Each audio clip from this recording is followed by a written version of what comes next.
So, because I could chop this.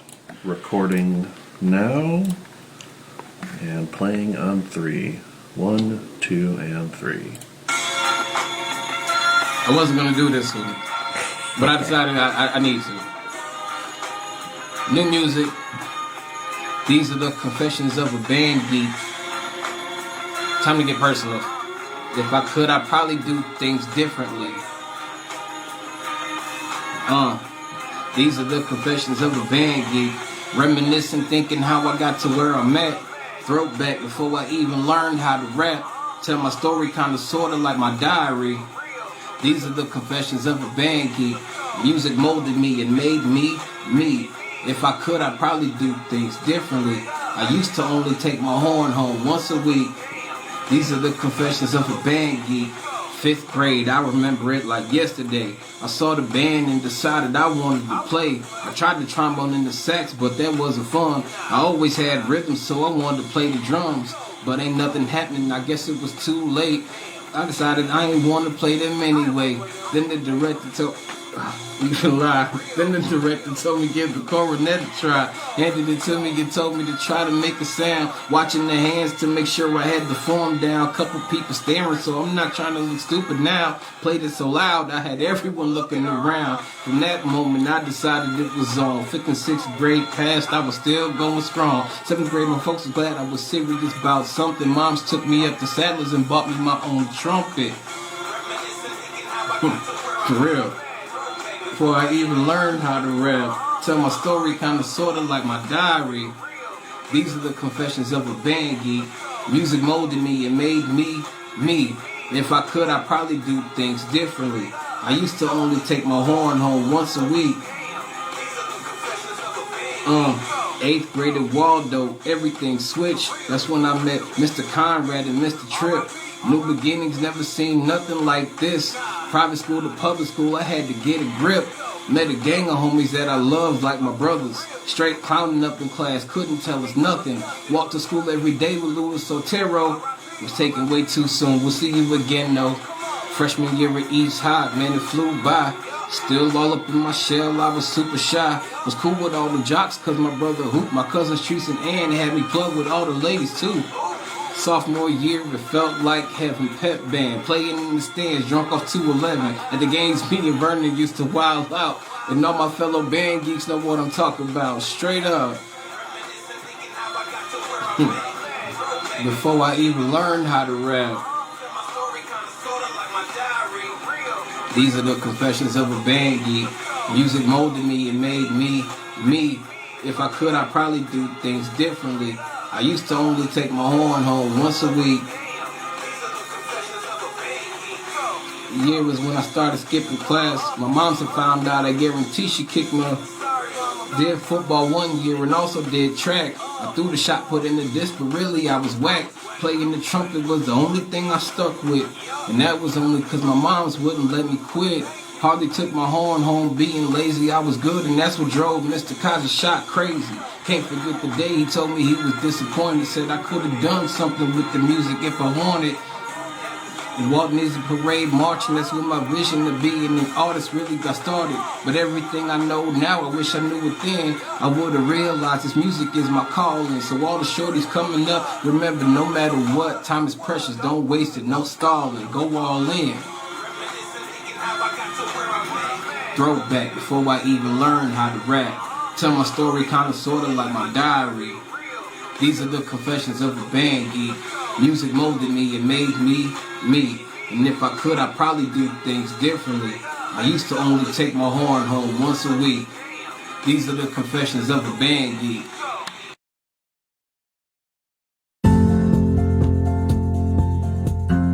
Rise and shine. Pour yourself a cup of coffee and tune in to Good Morning Aurora. News, weather, and really cool interviews. Monday through Friday from 8 to 9 a.m.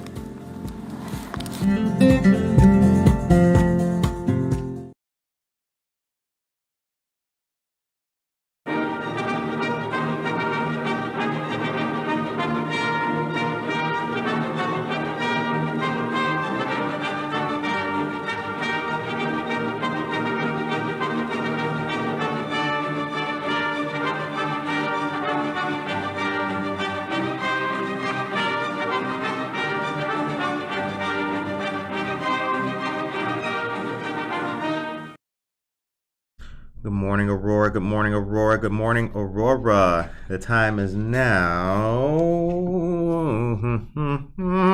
7:59 a.m. You are listening to and watching Good Morning, Aurora, the second largest city's first daily news podcast. It is Monday, the 26th. Yeah, the 26th of September. The month is almost over. It's almost going to be a brand new month. A whole lot has happened and a whole lot more is going on and going to be taking place. There's a lot happening right now. There's so much that my calendar runneth over. Our calendar runneth over. But we had a strong and a great week last week, so we look forward to another good week. I have news. I'm drowning in it, actually. I have a ton of things to tell you about. I have stuff about Wesley United Methodist Church, but I'm going to start with something that makes me happy here. I read this, and this was sent, and I want to highlight this. State Representative, who is this sending email? Don't you know I'm on the air? Okay, hi. So, State Representative Maura Hirschauer, check this out. She's highlighting a leadership opportunity for young women.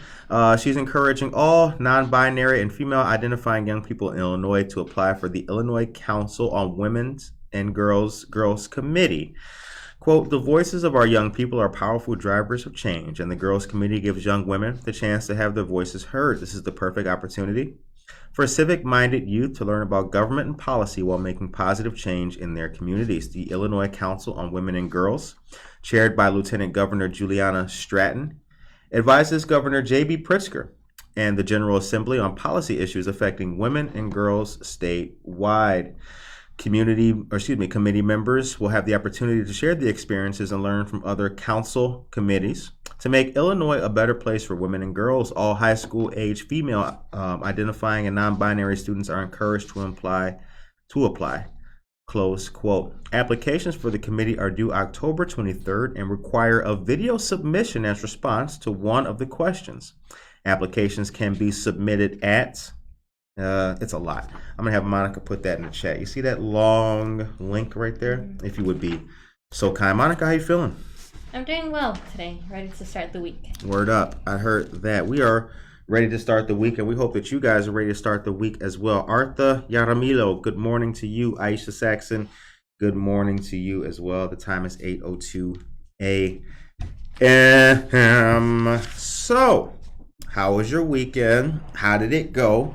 I hope you guys had fun out there. I hope that you saw and did and took part in some great things. We had an interesting weekend. I must tell you, it was a very cool weekend. Got to come downtown and do a whole lot.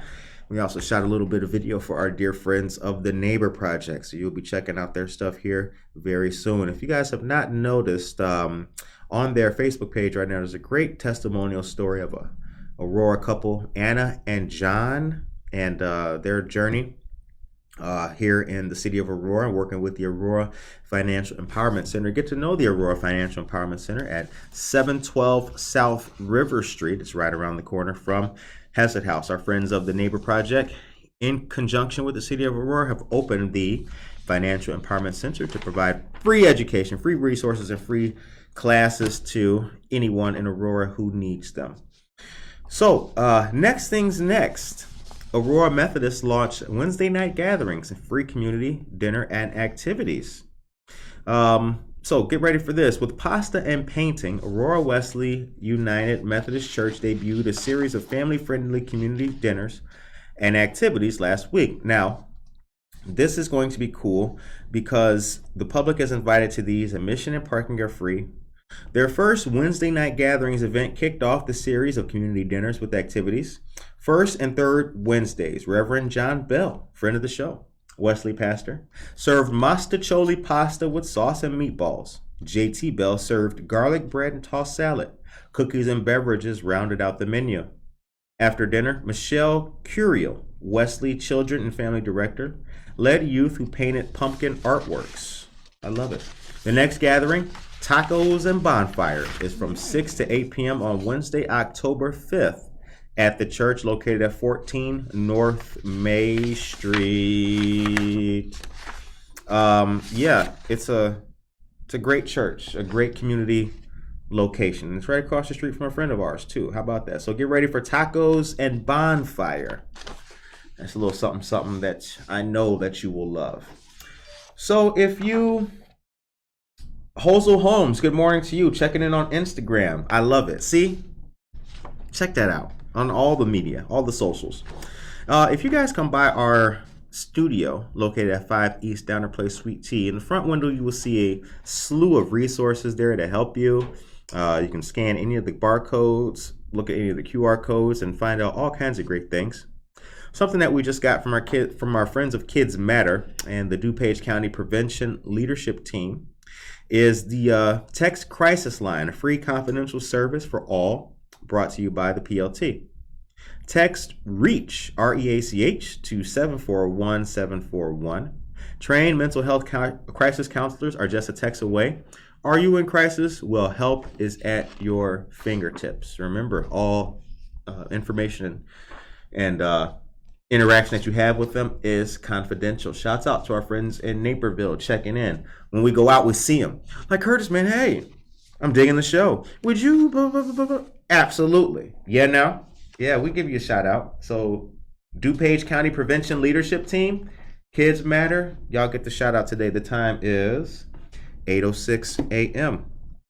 Jennifer Ryan Mayton is here. Good morning, Jennifer Ryan Mayton. Viso Arts is here. Good morning to the brothers. Saul Olivas, good morning and have a great week. Thank you, Saul. We needed to hear that. Because here's the thing. We got a busy week ahead. I don't think y'all know. We got a week, man. I'm telling you. By this time next month, Oprah, she's going to be calling Curtis. Hey, I'm seeing some stuff. I know. But we got a lot of things going on. Monica, we got news about the pet parade. Would you be so kind as to deliver this awesome... You got pets. You got a cat. I have a cat. You got a cat named Yuzuki. Yes. Word up. All right, so the Alive Aurora is excited to announce its second annual Halloween Pet Parade fundraiser in support of their free teen drop-in hours. Come for a positivity good time. Positivity. Oh, God. Yeah, right. Extra corny. Your family and your pet are invited to participate in our second annual Halloween Pet Parade and Festival. There is a $25 charge per family, and there will be free pictures with your pup with a festive backdrop, free hot dogs, pet treats, temporary tattoos, Hot Wheels, art activities, therapy dog Marley and cat Milo, pumpkin decorating contest, photo booth, costume contest, face painting, and so much more. Prizes for the funniest, scariest, and most like your pet costumes. And this will be taking place October 29th from 11 a.m. And the parade and festivities are from 11:30 a.m. to 2 p.m. And this will be at the Alive Aurora, located at 78 South LaSalle Street here in downtown Aurora. That's right. That's right. So get ready for the pet parade, y'all. It's going to be a good time. It's going to be really good. So if you have a pooch or you have it's dogs and cats, right? So if you got pythons and all that, I don't think you can do, I don't know. I mean, if it's a pet, it's a pet. But if you got geckos, iguanas. I mean, I think they did have like a birds. No, some reptile last year. Inside. Okay. Yeah, they were showcasing it. Okay. Well, hey, be the person that brings a reptile. We like that kind of stuff. Javier Burgos is here. Good morning to you, Javier Burgos. Get to know Java Plus, located at 1677 Montgomery Road. They're dear friends of ours. They got a 1-year anniversary event coming up, which Good Morning Aurora will be at for Shiggity. And also our friend Talento Creation, Johnny Felix, will be doing I got that flyer. I'll read that flyer before the end of this show today. Harry Beast Dog Parlor, good morning to you. Josue Pais and Vanessa Rodriguez Aguirre. All of our great community members are in the chat. See, that's what I like. I love that, right? I didn't know almost any of these humans before this show. And now we're all connected. Now we're all brothers and sisters hanging out in one great town, Aurora. Jose is here too. Okay, now Monica mentioned the pet parade. Get ready for the Chris Kendall Market.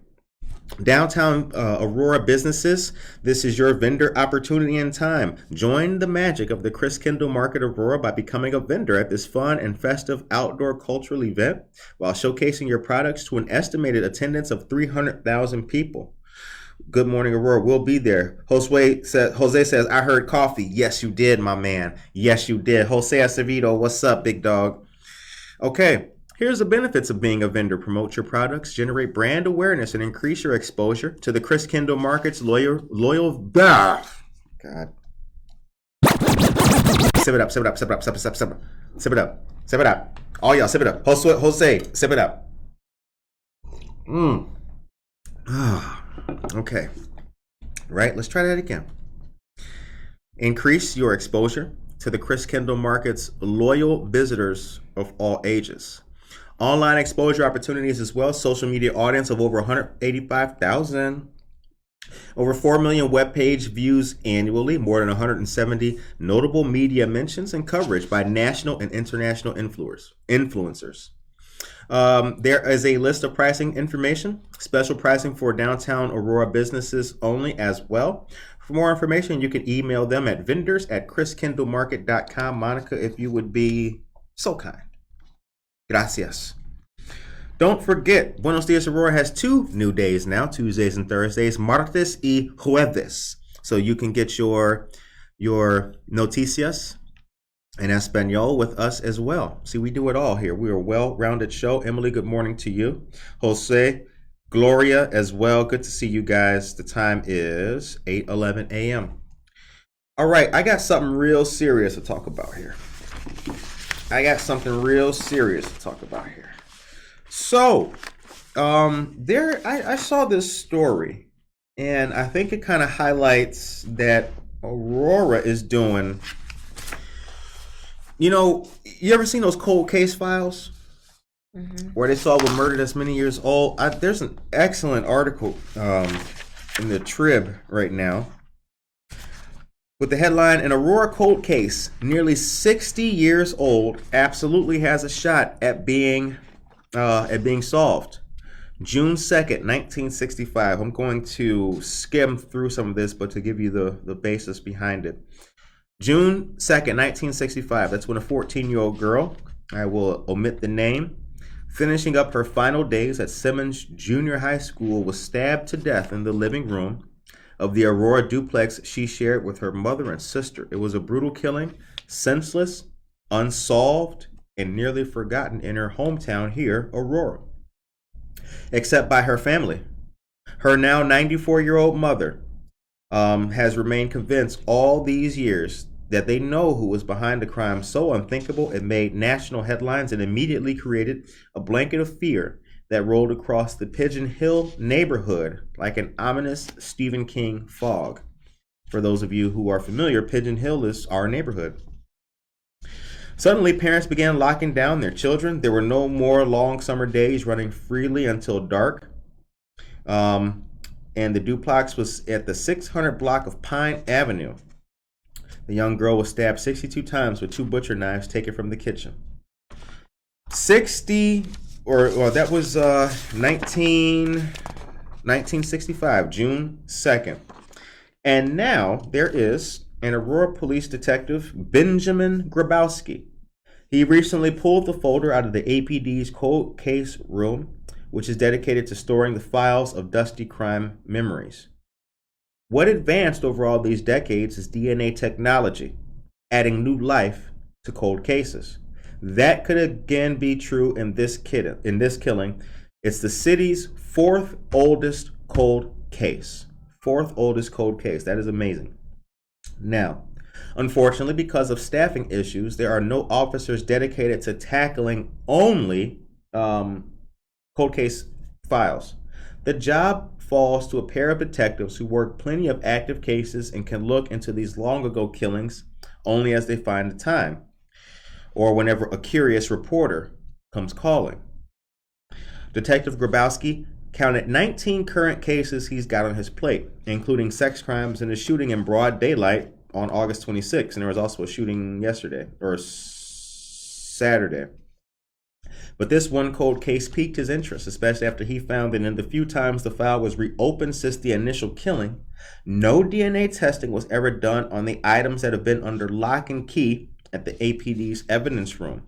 That included the victim's bloody clothing, along with 2 knives used in the attack, one which was under her body. And even after all these years later, it's hard to imagine who could possibly do something so vicious to a child. The victim's loved ones are convinced they know that answer. After Detective Grabowski met with the victim's mother, the detective confirmed that the person the family has long suspected and has since died is the person who is their main point of focus. After walking a classmate home from school that early June afternoon in 1965, the victim cut through a friend's yard on Jungles Avenue, as she did every day, entered her duplex through the back door that had been left unlocked because she lost her key. Normally, she and her friend would stop by Fenske's food shop on Church Road for a snack, but the store was closed on Wednesdays, which could be why she grabbed a tuna sandwich from the fridge and ate it, a fact confirmed by the autopsy. It wasn't much later, around 3:45 p.m., when a neighbor 2 houses away heard a scream. Plenty of people were interviewed at the time of the killing, including 3 witnesses who said they saw a man running from the duplex with blood on his hands around that same time, which was not long before the sister arrived home from school and found her sister. As far as the detective knows, according to news accounts, a criminologist was brought in to examine evidence taken under the fingernails of the victim.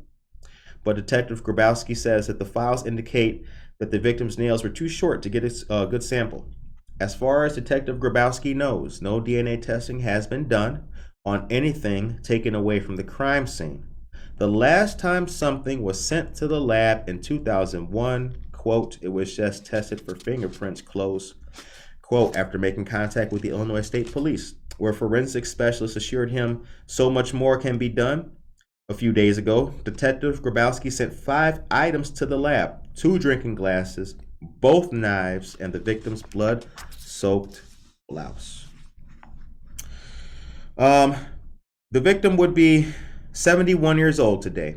That's a fact not lost on Detective Grabowski, whose own mom is just a year older. Still, the detective sees only a petite, dark-haired child as he delves into what he describes as a, quote, fascinating story. He sees a young girl who never got a chance to even go to high school, much less become a mother or a grandmother, who might be retired these days, likely posting pictures of family and friends on Facebook or Instagram. The time is 8:17 a.m. I bring this story up because, number one, most of the time, if we're binging on detective stories and that kind of thing, they always seem to take place in towns and cities other than ours. So it did kind of strike me that there's such a high profile story here in Aurora, which really has a shot of being solved. And I hope it does get solved. June 2nd, 1965 was a very long time ago, but for a family not to have any closure about such a thing in such a long time, I'm sure it has to be extremely terrible. Monica, what do you think? Gonna stop biting my nails. Right. Yeah, don't bite your nails. Don't bite your nails. I do hope it gets solved. The article is really good. It's in the Beacon and the Tribune. Title is Column Aurora Cold Case Killing Nearly 6 decades old. Absolutely has a shot at being solved. Okay, good morning to everybody that is here. We're glad you guys are with us. Gloria Gerardo, good morning to you, Aurora. I hope you have a nice weekend. I hope you had a nice weekend to have a blessed day today. Amen. Thank you very much for that. We appreciate that, my dear sister. Emily is here. Good morning, Aurora. Right back at you, dear friend. Monica put the link for the vendors information of Chris Kendall Market into the chat for you. Get ready for that, you guys, because Good Morning Aurora will be there to show you all of the flyness associated with that.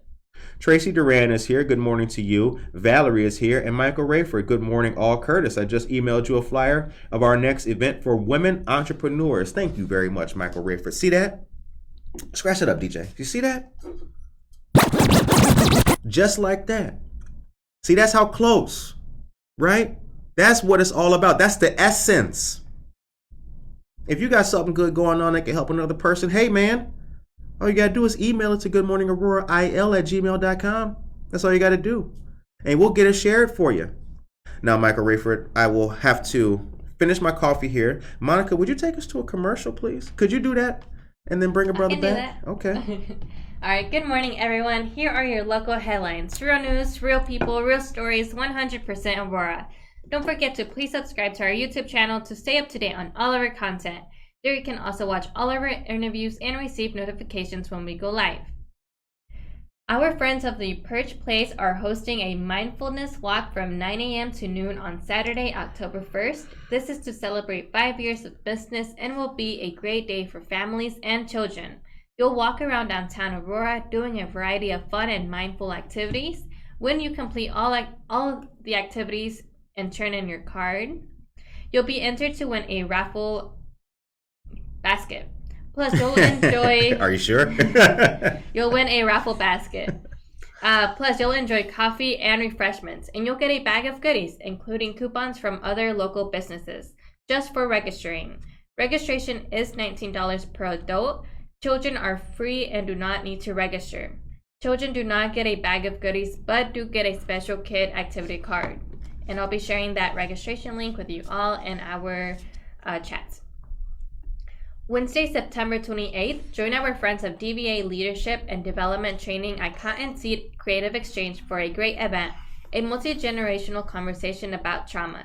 Let's talk about mental health and wellness. This will be from 5 to 8 p.m. and will feature a book signing with VL Harrison, the author of Hood Healing. Shout outs to Cotton Seed Creative Exchange. Get to know them at 64 South River Street, and I'll be sharing that registration with you all in our chats. Also, get ready for the What Matters event taking place on September 29th, beginning at 6 p.m. This will be a photo and video contest for those with less than 2 years of experience, as well as a celebration of the work of Marshall Garcia. This event will be from 6 to 9 p.m. and will also feature guest speaker Todd Spencer. The event will be taking place at Bureau Gravity, which is located at 56 South LaSalle Street. And I'll also share that registration with you all in our chat. Thank you very much for that, Monica. Alvin Soto is here. Good morning to you, Alvin. Good to see you, dear brother Vanessa Rodriguez-Aguirre. How awful. I hope they can give the family closure soon. Dora Sanchez Soto is here. Good morning to you guys. We're glad to see all of you wonderful folks here. It's Monday morning. 8:22 a.m. is the time. And Monica, we have that thing that qualifies as you know what.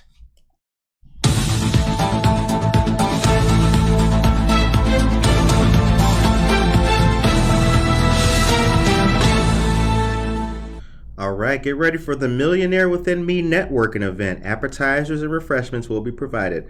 Thursday, September 29th from 6 p.m. to 9:30 p.m. Damn, a lot going on the 29th. Mm-hmm. Your whole calendar is full on the 29th. This is going to be taking place at 1 Trans Am Plaza Drive, Suite 530 in Oak Brook Terrace. Registration is $25 in advance or $30 at the door, sponsored by the How Money Works team. Be the first to register for an opportunity to showcase your products or services. We got the flyer here. There is an attached and a joined QR code on it. We'll make sure to post this. And get ready, because the How Money Works series, there's been a great number of these events, and they always turn out a good time with also a lot of good information as well. So get ready. 8:23 is the time. Okay. The Puerto Rican leaders are addressing pressing healthcare needs, policy, and funding. All right. This is going to be taking place today, and it's going to be on Zoom. Monica, I'm going to forward you this link. Anyway, so the press conference is going to be about the National Summit coming up here in Chicago on the 28th through the 30th that will feature local, regional, and national leaders from Boston to Berkeley to Washington, D.C., with the goal of developing an actionable policy agenda to advance the health and well-being of the Puerto Rican community. Another key focus will be funding at the federal and state levels. The summit will be convened at the University of Illinois at Chicago, 750 South Hosted. That's the Student Center East. I met the CIA there. Fun fact. Want to hear a good story real quick? Check this out. So you guys know I'm a member of AmeriCorps, amongst other things. So listen, there was a hiring fair there at that same location. I went there, and we were there passing out information for everybody. And the table next to me was the CIA, and it was really cool. The dude was awesome. You know, we just got talking about life, liberty, and the pursuit of happiness and everything, and it was really cool. And the key speaker was from the DEA, and he was talking about how criminals are using encrypted apps like WhatsApp and others to foment disturbances and engage in transnational crime. It was a fascinating.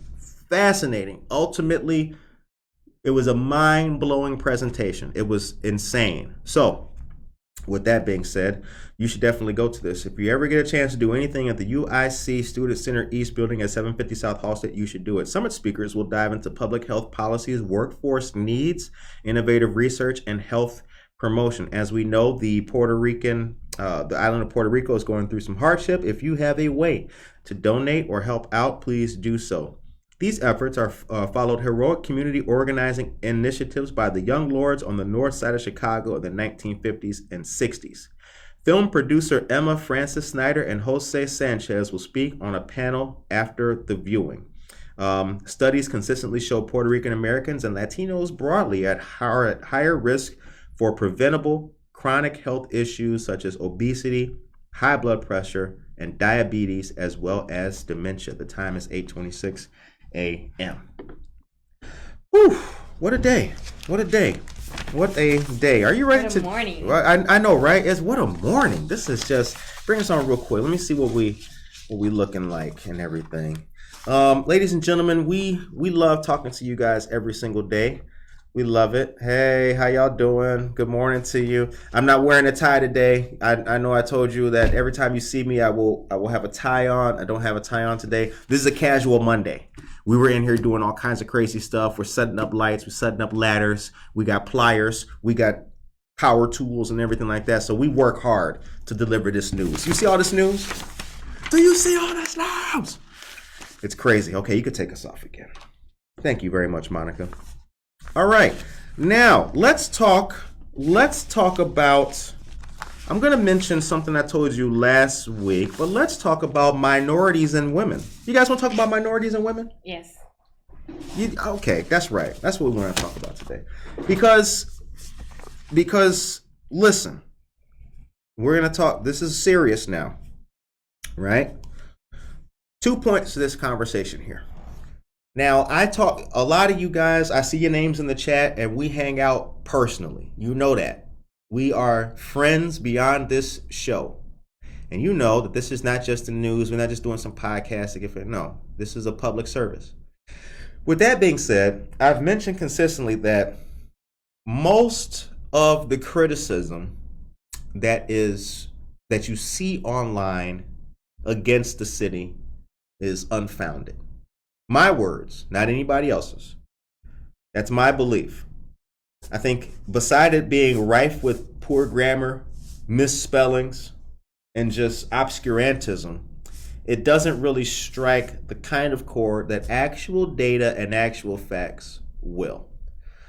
Now, we also have people who come on the show who have many different businesses and many different skills and talents, and we always ask them about their business. One of the questions that we ask them is, what is it like doing business here in the city of Aurora?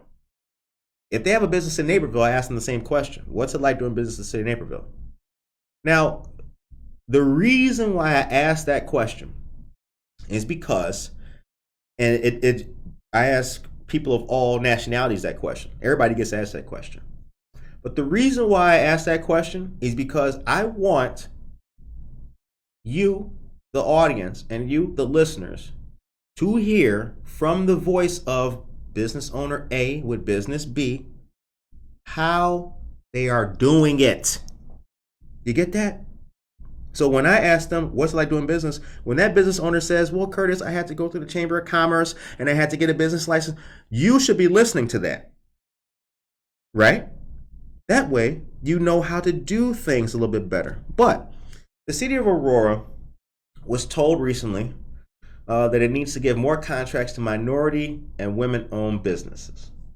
I know that there's a great service in the city called the Women's Business Development Center. And I want to know what you guys think about it. Do we have enough women and minority-owned businesses here in Aurora? That is the question of the day. Once again, the question of the day is, do we have enough minority and women-owned businesses in Aurora? And if we don't, what should we have? What would you like to see? While you guys ponder that and put your answers in the chat, I'm going to read a little bit from this great article. The Aurora City Council voted to accept a study that shows the city needs to get more of these contracts out there to people. Council members approved the availability and disparity study, first commissioned in 2020 but delayed due to the coronavirus pandemic. The study shows the city has a disparity in awarding contracts to minority and women-owned businesses in different categories of purchases. That's why I asked what kind of businesses you would like to see. The study was done by Griffin and Strong Incorporated of Atlanta and also came with recommendations on how the city can remedy the spending disparity. With acceptance of the study, beginning to implement some of those recommendations is the next step. One of those first recommendations will involve possibly hiring a new staff member at City Hall to implement a plan and get tracking software so the city can monitor its spending on minority and women-owned businesses. Officials have said there will be a decision package on spending the money for those things in the 2023 budget discussions. The study was done using the 5-year period between 2015 and 2019 that showed that in everything from road contracts to other vendor purchasing, the city had a disparity when compared to the availability of businesses in the metropolitan area. So there is a lot, but they're not spending a lot. The study found that there are minority and women-owned businesses that are ready and able to do business within the area, and compare that to where the city spent its dollars. That's probably the most striking sentence in this whole thing, right? Because I mean, it's like, you could use me and Monica as an example, right? The study found that Monica was ready and able to get news within the area and compare that to where Good Morning Aurora sent her. You know what I'm saying? It's like, yo, there's mad news over here. Nah, don't do that. Go film the grass growing. As for other steps the city can take, Griffin and Strong presented a number of recommendations, including outreach to minority and women-owned businesses, developing a small business reserve program. Now, I don't know what a small business reserve program.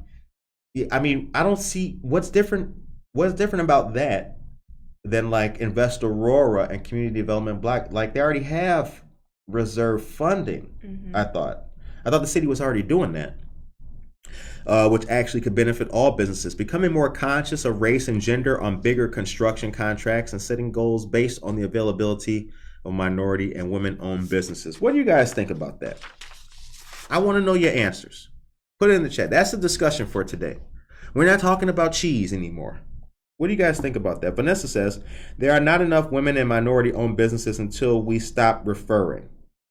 Good point. Gary Strong, good morning. Johnny Felix, good morning. Norman Peterson, good morning. Until we stop referring.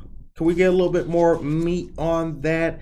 I don't know.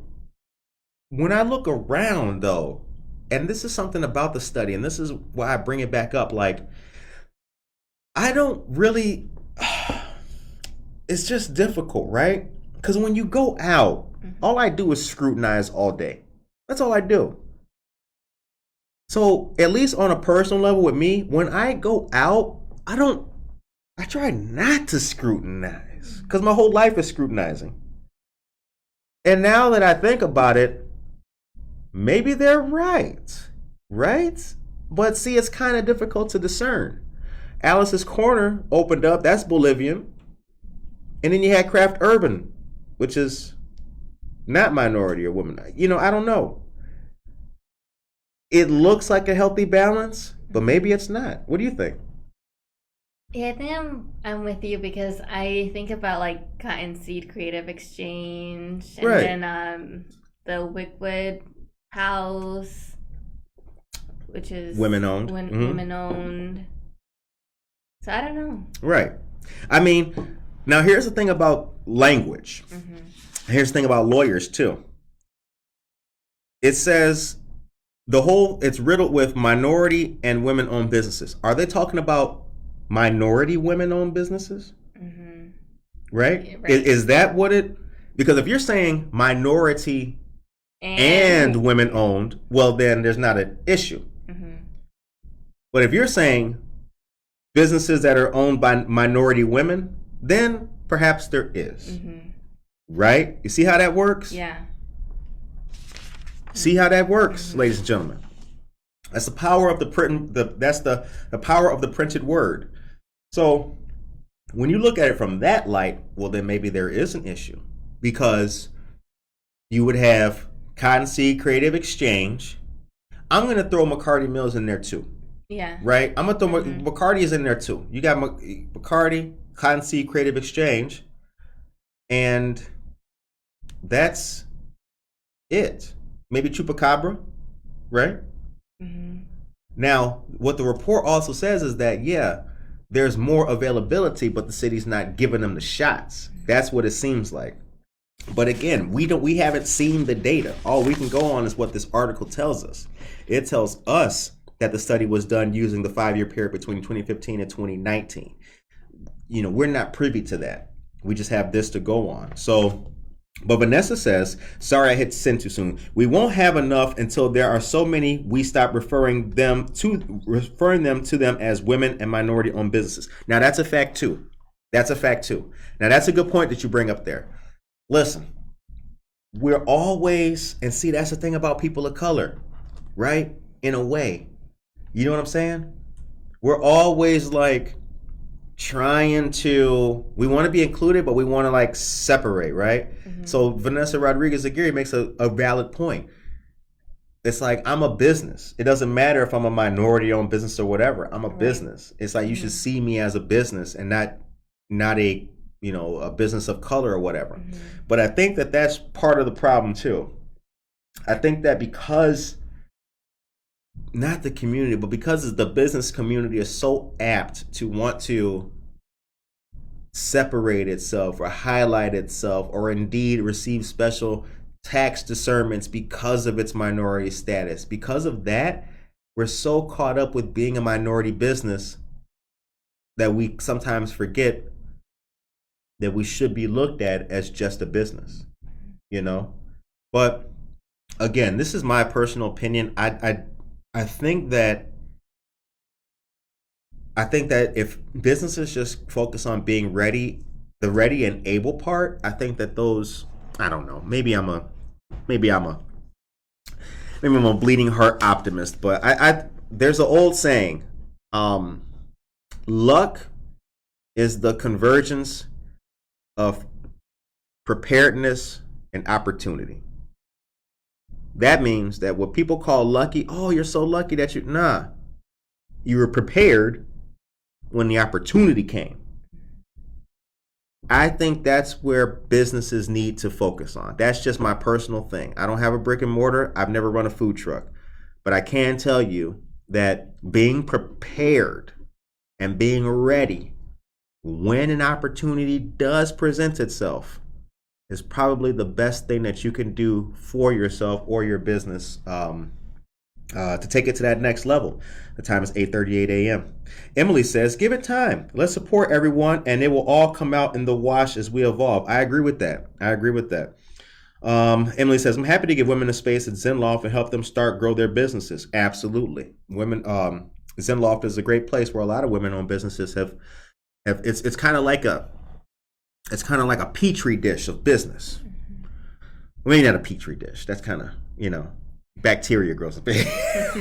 But you guys know what I meant. It's like a forest, right? It's a whole bunch of trees sprouting up. Dora Sanchez Soto says something very cool. Terry Simmons was the best in Aurora. Women minorities resources are very limited. I'm not sure why the city of Aurora didn't support her. Terry's what's her organization? Dora, I know that I can't think of the name of it. But she put that in the chat. Maria Salty Jerry says, I jumped in late, but I, the Angelus, has not received any assistance in the past. Hoping moving forward, I will have an opportunity. Absolutely. Now, I will say this for a lot of great people, including I've seen these same businesses, though, still doing their thing. And that's what else is important, too. Businesses don't pack up. They keep it moving. Mm-hmm. They keep it going. And Zenloft helps out a lot of people, too, including I, the Angelus, and a lot of our dear friends. So, that's the thing, too. Like, even if we support each other, we still get there. Right? So, I don't know. I don't look late. I guess to wrap it up for you guys with this conversation here, like, personally, my words, nobody else's, when I see something like the Aurora City Council accepts a study showing it needs to get more contracts to minority and women-owned businesses, that's just the legalese to me, honestly. Like, okay, we got it. Because I see good things going on with minority and women-owned businesses. We don't work in it. We have no bearing over who gets any contract, but I'm always reinforced when I do see businesses getting their shot. So I really don't know, Thank you guys for letting us know what you think. But I think if we continue to support each other, any study that comes out will show that we care and we will keep our business community strong. So let's do what we can to support each other. I'll tell you that much. If you go to the Aurora Farmers Market, a lot of great businesses out there. That's a great place to start. Shout out to I, the Angelus. Shout out to Zen Loft, Mo Pippi Music, all that. Who else? 1881 Cycles. Treadwell, Chad, What Up, Dahlia, Isabel. You know how we do, right? You could take it on across the street from there. You can go to, get your hair cut. Good News Barbershop. Everywhere. Java Plus. So if you don't get any respect and love from the city, you can holler at Good Morning Aurora. We'll shout you out for sure. Ain't that right? Show. For sure. Monica, can you do me a favor? Can you take us to... wait, hold on. Michael Rafer says something here. He says, personal and professional growth has to happen first before any business can succeed. There is an employee to entrepreneur mindset. Good point. Good point. And Josie Mendoza Geller is here. Good morning to you, Josie. Good to see you. All right, Monica, we have some breaking news.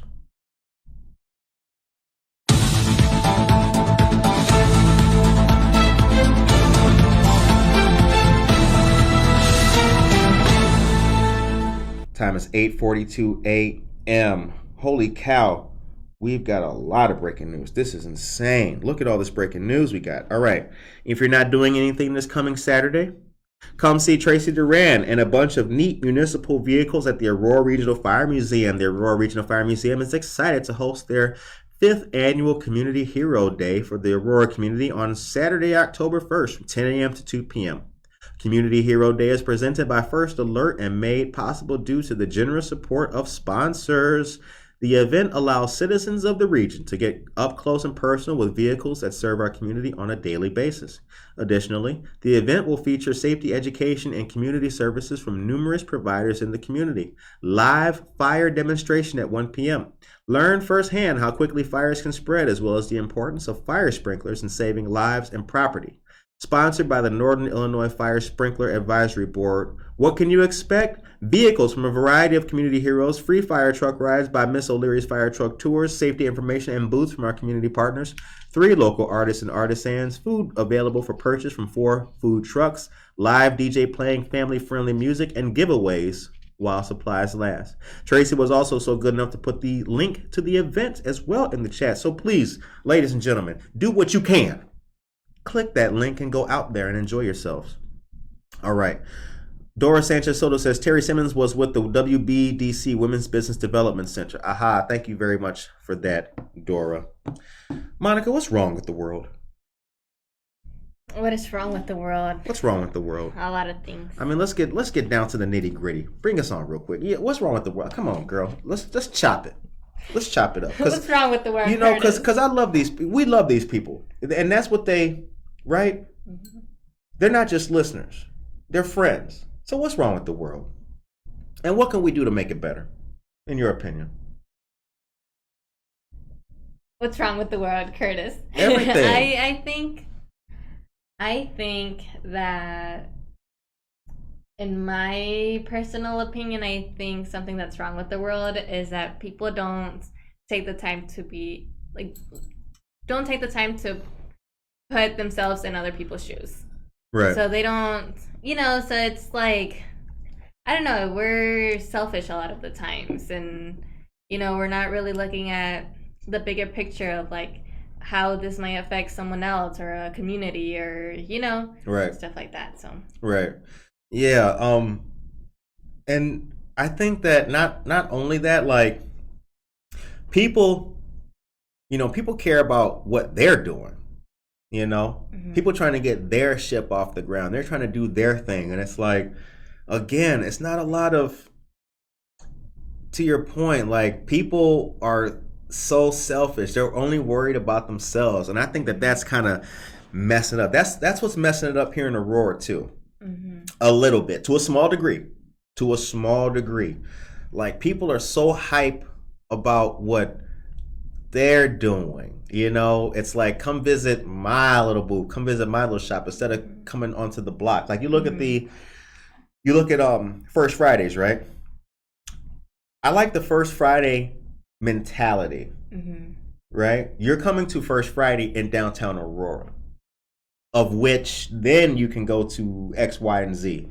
And I just hope that we can do better as a city and society, because I think that Aurora's not really going to make it to that next new renaissance unless we start treating each other better. Like even if Broadway looked like downtown Naperville, right? Even if every store was full and bustling with all that, if we're not showing love, it's not going to be, it's going to be whack. Like, but what do you guys think about it? As you know, we are fans of all of our downtown businesses here. We go out, we hang out with you guys too, but let us know what you guys think, man. This is not just a diatribe. It's a collaborative effort between ourselves and you to hopefully bring our city to the next level. We appreciate you guys tuning into us every single day too. And we got a whole lot to show you guys. So, we're trying our very best to showcase and highlight what's going on here in the city of Aurora. So, help us out with that by helping each other out. What time is it? Time is 8:47. Okay, can you take us off the camera real quick so I can take a sip of coffee? I don't want to drink my coffee with people seeing me and everything like that. Let's do, what are we going to do next? We got any more news that you can deliver? There's senior meal distributions. Could you please tell folks about that? Because today is one of those days. All right, senior meal distributions have returned. State Representatives Hernandez, Kifowit, and Wheeler have teamed up once again on specific Mondays through spring and summer and fall and winter, all throughout the year. They are September 26th, which is today, October 3rd and 24th.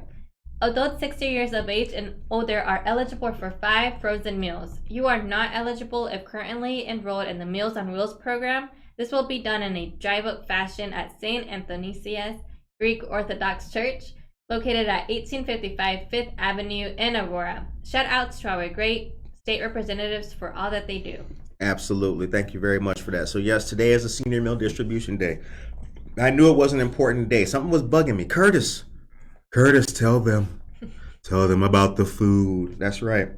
Couple things here. Now listen to what our listeners said. I want to read them. Emily says lack of empathy. I totally agree. Josie says we've lost a sense of community. I totally agree with that too. Absolutely. Mike says 95% of people have conformed. Therefore, they unhappy with their jobs, which bleeds into family and everyday life. We are not creating the way we were meant to be. That's true. Here's what Dora said. People forget to be kind instead of being right. Disagree fairly. Now, you know something, Dora? Let me tell you what happened to me recently. And this made me real mad. But I'm over it now, so I'm not going to talk about it mad. But here's what really upset me. This happened recently, and this is why I bring this whole conversation up. So, as you know, we are working closer and closer with the Kane County State's Attorney and the sheriff and all aspects of Kane County government. Right? Now, we talk about PTSD, trauma, pre-arrest diversion. Okay? Now, I was asked on Friday, yo, why don't you talk about all the bad things that the police are doing and all that? Why are you talking about pre-arrest diversion, all this? Like, talk about, that's not really helping people out to talk about PTSD. No, we need to be talking about all the bad things, please. And it's like, that's missing the whole point. You feel me? Yeah, we could spend our time talking about bad stuff, but how's that gonna widen the table? You really think people want to wake up in the morning time? To Mike's point, you think people really want to wake up in the morning time and hear more bad stuff? Right? Mm-hmm. That's not gonna solve problems. People already know that. Not only that, why would you waste your time talking about the past instead of getting ready for the future? Facts. Right? Mm-hmm. These same people, it was like a table full of people, listening to ideas and all this, and it's like, yo, let's talk about how the city of Aurora used to do this. Talk about how I don't want to talk about used to. Mm-mm. A lot of things used to be. Mm-hmm. They used to have 10-year-olds working in coal mines. Mm-hmm. Women used to couldn't vote. Why would you want to talk about what used to happen? People, let me tell you something. And I don't know who needs to hear this. If you keep talking about stuff that used to be, and you used to do it that way, if you keep talking about how you used to do it, you're not going to be actively doing anything. You need to prepare for the next movement forward. And so many businesses and people in Aurora are still kind of stuck on the old, people want it to be like it used to. Shit is over. It's not going to be like it used to be. Nothing is going to be like it used to be. Mm-hmm. We need to prepare for the future today. And it used to be a point that people were perhaps less receptive to each other. Your stomach is growling, girl. That was just, damn, I thought you was moving a chair. Scratch it up, DJ, scratch it up. Most news ever. It used to be people were less receptive to each other, their ideas, their cultures, their backgrounds, and what have you. That's not to the degree that it still is the case, we're trying to stop that.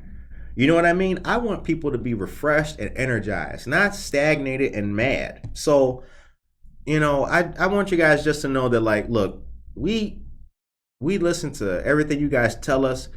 Again, like Mike showed you this morning, you send us news, we try to share it. Man, if you got something good, let me tell you, I've been telling you this for 2 years now. If you got something good, I don't care if it's big or not, let us have it. Send it to me in an email. Send it to me in the DMs. DM Buenos Dias Aurora. DM Good Morning Aurora. I don't care what. If you are making lemonade with your daughter and you made $10, send me the picture. We'll post it. Because honestly, if you guys do not pitch in to help spread more good stuff, the negative Nancys are going to win. Because there's a lot of them out there. There's a lot of them. And you see it all the time. Mm-hmm. Some lady, I was watching the city council meeting, right? This was last week when the Fiestas Patrias, whatever it was. And I think they were doing like a speech or something in Spanish. Somebody wrote in the comments, are we changing the languages now? Oh. Like, yo, what the, just gotta squeeze a lemon no matter what. That's whack. Used to be is not inclusive. Absolutely. We become what we think about most of the time. That is true. We can't build us up if we keep bringing us down. Hit the clap for Josie Mendoza Geller. You know what? I needed that. Hit the clap for that. Yay! That's right. We can't build us up if we keep bringing us down. That's a fact. Tracy Duran says, one issue is that people are constantly talking about the bad things and continue to talk about it, but do not do anything to solve the issue. They rather point the finger and complain than open their minds to think of a better way of doing things. That's a fact too. Everybody is always talking about the city needs to. Why didn't Mayor Earth, right? Why is it raining? Is Alderman Bill Donnell going to stop the potholes from filling up with water?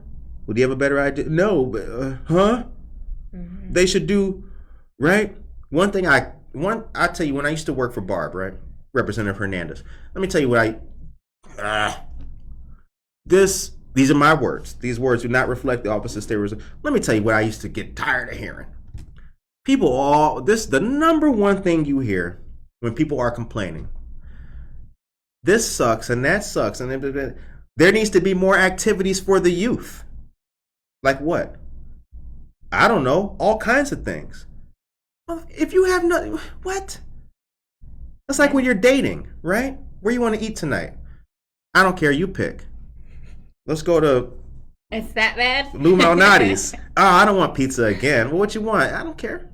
You know, it's and that's what I'm talking about, man. Like there's a million activities to do in this city. If you haven't found it out, that's not their fault. That's your fault, right? We took the tour of Wabanzi Community College. You know, they got a food donation thing up there because some people can't eat for the adult education services. There are people who are 65 years old who can't count on a meal to eat, but are trying to get their GED. And they're there every single night or maybe 4 times a week in GED classes at 65 years old. What's your excuse? You feel me? Yeah. The time is 8:56. Okay. Now, you know the show ends on a positive note, so, I got some positive news. I know y'all like this, Curtis. Damn. Curtis is on one today. No, man, no. We're doing this together. We are doing this together. I'm not taking all of that. We're leaving that last week, right? We're starting off with a brand new disposition, a brand new feeling, a brand new energy, a brand new everything. Come to Zenloft for date night. Order out. Hang out in the hammocks. Book yourself a cheer massage, Reiki session, or private yoga class. Yeah, get your date on at Zenloft. They got the high ceilings in there too. Yeah. Okay, here we go. Here's what I was going to do for you guys. I got some great things to tell you about. We are going to land this plane in a positive fashion as soon as I pull up this awesome piece of news. Okay. So the Black Fine Art Month kicks off at David L. Pierce Art and History Center in Aurora, October 2nd. The event includes a brunch, salon talk, and live painting demonstration. So, in partnership with the Aurora Public Art Commission, Aurora Downtown, and Cotton Seed Creative Exchange, Sunday, October 2nd. Brunch starts at 1 p.m. We'll feature Aurora-based artist Dada Soulface, artist Jade Williams, and Yvonne Michelle Tony, the owner of Cottonseed Creative Exchange. She's also a Navy veteran. How about that? There will be performances by former professional figure skater Ron Allen. Following the brunch, there will be a live painting event featuring artist Isabella Alexia Tony. This is going to be a really great time. Pigment International is who is sponsoring this. Well, we are excited to work with Pigment International and Aurora Public Art to bring Black Fine Art Month to downtown Aurora. This new partnership allows us to assist in highlighting local Black artists along with Black-owned businesses in our public art spaces downtown. That's according to Marissa Amoni, manager of Aurora Downtown. Aurora Downtown is a nonprofit group of businesses and property owners within Special Service Area 1 dedicated to a healthy and thriving downtown for everyone to enjoy. Let's bring that back, DJ. Scratch that. Hold on. Let's read that again. Because maybe that's, right? Maybe that's the whole thing right there. Maybe that's the present with the bow on top. Aurora Downtown is a nonprofit group of businesses and property owners within Special Service Area 1 dedicated to a healthy and thriving downtown for everyone to enjoy. If we remove downtown and put in city, let's read it again for the class. Aurora Downtown, dedicated to a healthy and thriving city for everyone to enjoy.